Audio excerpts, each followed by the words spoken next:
Okay, I want to begin by asking you all a simple question. And so, if any of y'all have ever seen this building before or know of Incredible Universe, could you raise your hand? Okay, so the reason I mentioned this is actually because the building you see behind me is actually the same building that you're in right now. This building actually underwent a process known as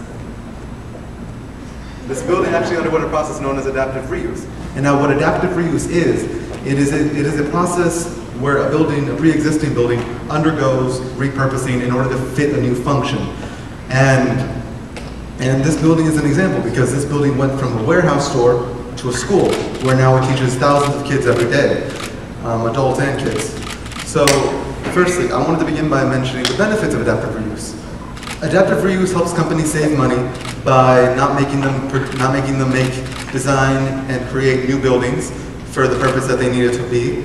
And what they do instead is just take a pre-existing building and remodel the interior to fit the purpose that they need. Another great benefit of adaptive reuse is the fact that it helps the environment.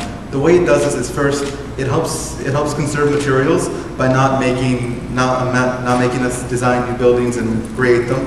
But another way that it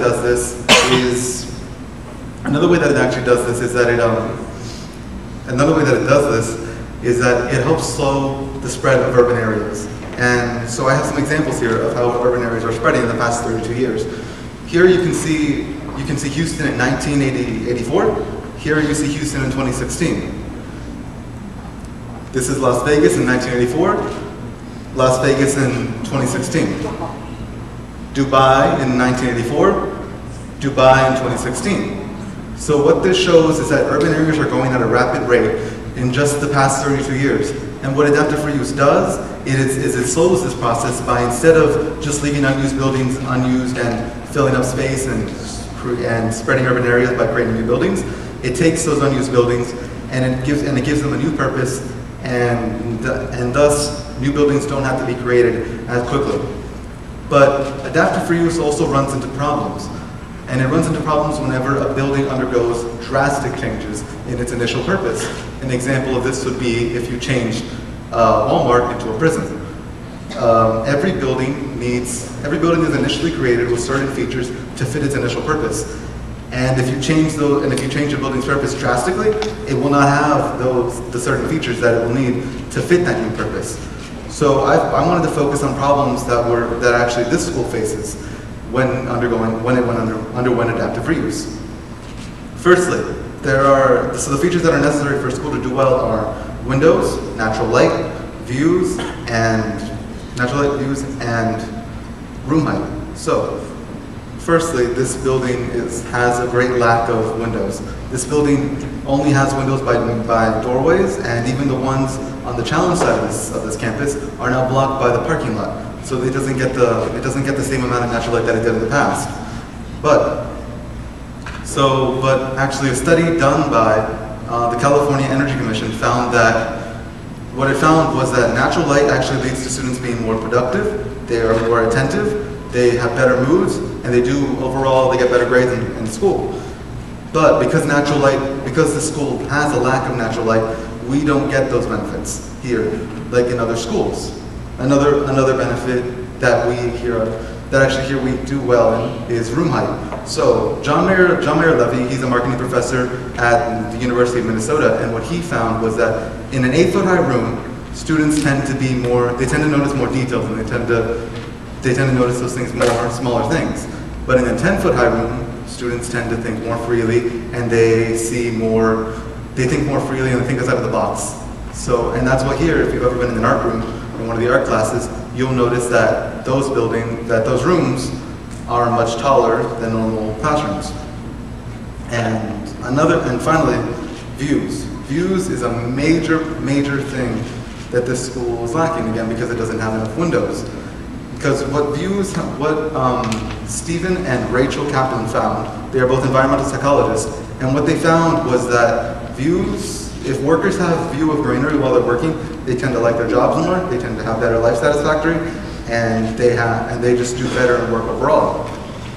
But here we don't have that. We don't have views because we don't have as many windows as other schools and even other campuses that HCC owns. And actually, another thing that they found was that even if workers went through a nature preserve in their own city, if they went to the nature preserve, they would do better actually in work, and they did better they had them each do tests to just notice problems in papers and stuff, and what they found was they did better on those tests as well. So, we lack these things here in this school. We don't have all these features that we need, and that's the problem with adaptive reuse. It doesn't always work. Adaptive reuse isn't always the best option. Sometimes companies only focus on the benefits of saving money, and they don't focus on the environment they need to create for what they want, for their new purpose. Now, some examples of adaptive reuse are actually here. So this is an old Victorian bathroom that was redesigned to be a sandwich shop. Over here, this is an old cathedral in Europe that was redesigned to be a bookstore. Here, these are old flak towers that were used by Nazi Germany in World War II that have now gone out of use because the war ended in 1945. And what now countries have been doing is they've been allowing companies to go in, and now they have nightclubs, aquariums, cafes, all sorts of businesses in there, being used for many different things. And another one here in Houston is Cerny Youth Charter School, which used to be a supermarket, but now it is a school again, similar to this building.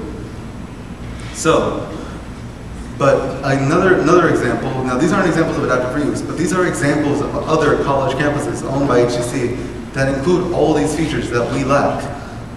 This is the central campus of the HCC in San Jacinto, and it has all the necessary features that it needs to create the best environments for students. And yet here we lack those features. Another example is the Stafford campus. This campus again has all the necessary features to create the best environment for students, but yet we don't have those here. So this is a problem that could be fixed. So what I attempted to do was I attempted to imagine what could this building look like if these aspects were taken into account when this building underwent adaptive reuse. So here's my first. So I took the picture of HCC from the front and I redesigned it in a certain architectural style, UX Arts. And I tried to add more buildings. I tried to add a better aesthetic to make it look more like a university instead of a warehouse, which it used to be. Here's another example. Here you can see the college from a different angle at the front, and again, the redesigning of it. So what I want to finish off with is, when you see an unused building or a building that's no longer, that's been abandoned, don't just walk by it and don't think about it, but try to imagine what it could be and what its new purpose could be. But don't just focus on how much money you could save, but focus on the environment you want to create for the new purpose that it's going to be used for. Thank you.